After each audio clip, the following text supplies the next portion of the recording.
Congressman Jim McDermott with us here on the Ed Shultz Radio Show. Congressman, good to have you with us. It's good to be here, Ed. Well, what can you do? You're in the minority over in the House. Boehner and his boys got together and passed a bill. How dangerous is it? Well, Ed, it really is the beginning of class warfare on the working class in this country. Their whole attitude is that those people who have enough, and we've given them enough tax breaks, can take care of themselves, but all the rest of you people are on your own.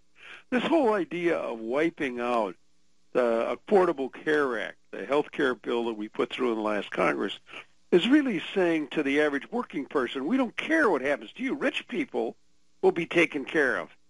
They've got enough money to buy it themselves, or they work for a company that's going to pay for it. But the rest of you, we don't care.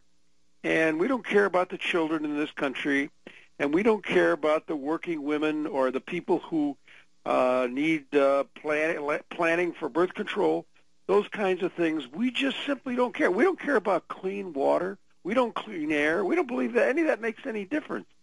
And it's warfare on people who can't defend themselves. Rich people can go to another country where they have good clean water, and they can go away and get away from the mess. But this bunch is saying we want to wipe out government. It's really amateur hour here in Washington. They think that you can dismantle the government and leave nothing in its place, and that everything will go on just fine.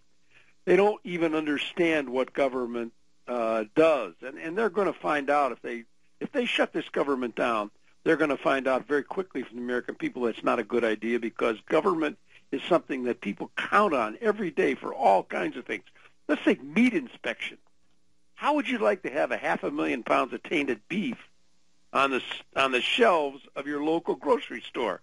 If you're not paying meat inspectors, then you're not going to have your meat inspected. And we want clean food, we want clean water, and we demand that our government provide that for us. So their whole attitude is they don't understand what they're doing mostly. Well, why are the Democrats, and how do you, being a longtime House member, feel about the Senate Democrats willing to go along with $33 billion worth of cuts?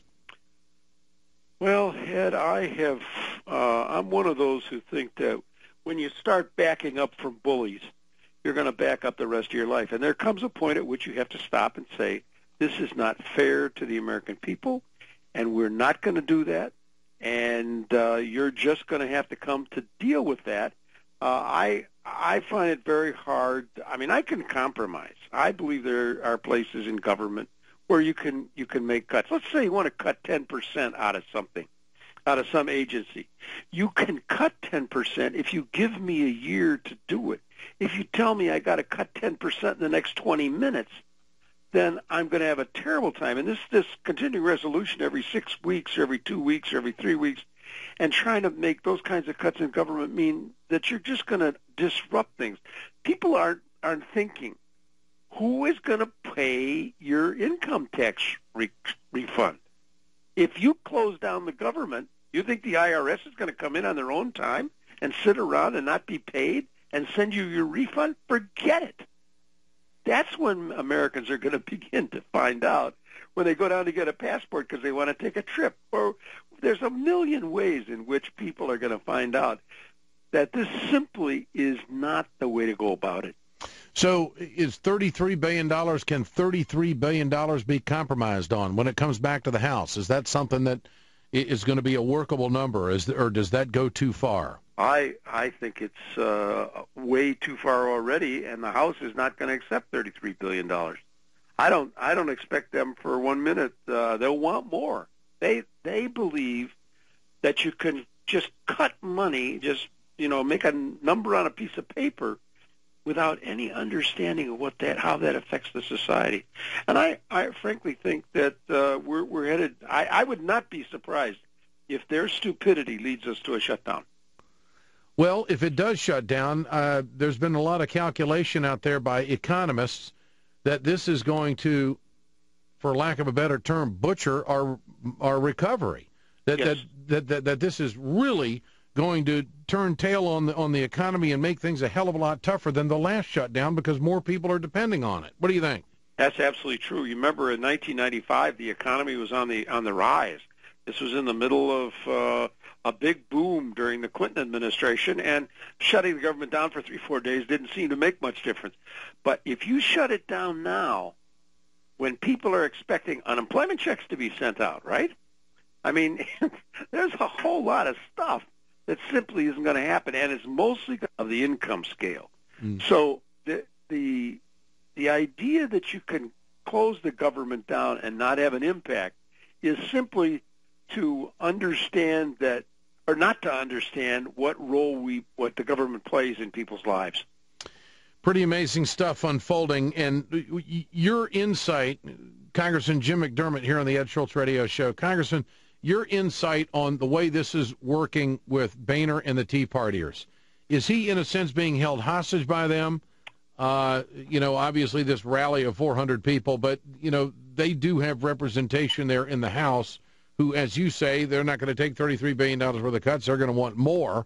Yep. Where do you think Boehner's play is going to be? I almost feel sorry for him, Ed. If I didn't think that he was really in agreement with him, I'd feel sorry for him as a leader, because he can't put 218 votes on the floor for a reasonable bill.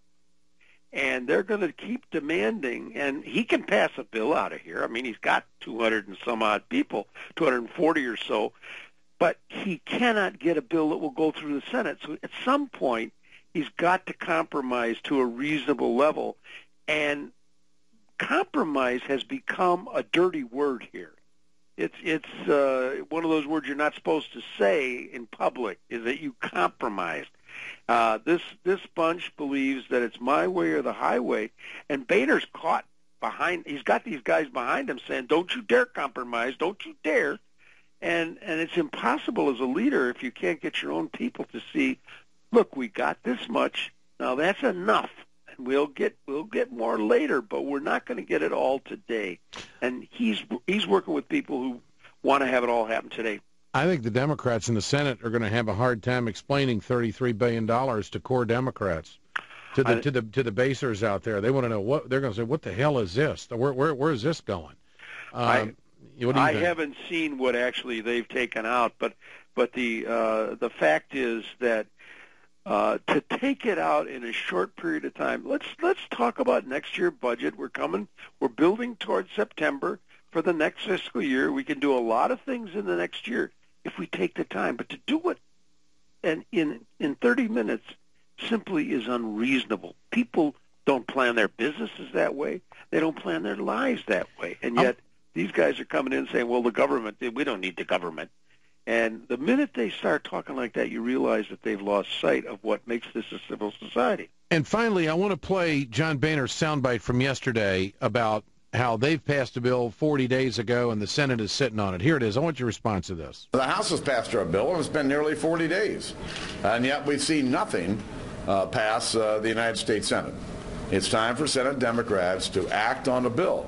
We know that reducing spending will lead to a better environment for job creators to create jobs in America. We've done our job. Now the Senate says, we have a plan. Well, great. Pass the damn thing, all right? And send it over here, and let's have real negotiations instead of sitting over there rooting for a government shutdown. What's his strategy there? Well, he doesn't want anybody to ever notice that Mitch McConnell is running the Congress by the filibuster, and that he is not going to let a Democratic proposal come to the floor to be voted on by a majority. He is saying you got to have 60 votes to ever get it out on the floor, and I'm going to prevent it getting out on the floor until I write it. The hidden hand behind the screen is Czar McConnell.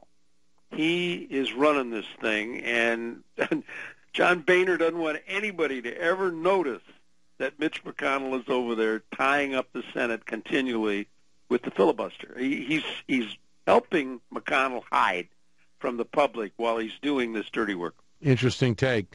Congressman, great to have you with us. Appreciate your time. We'll talk to you later. You bet. Jim McDermott, Washington, here on the Ed Shultz Radio Show, and we're back. Stay with us.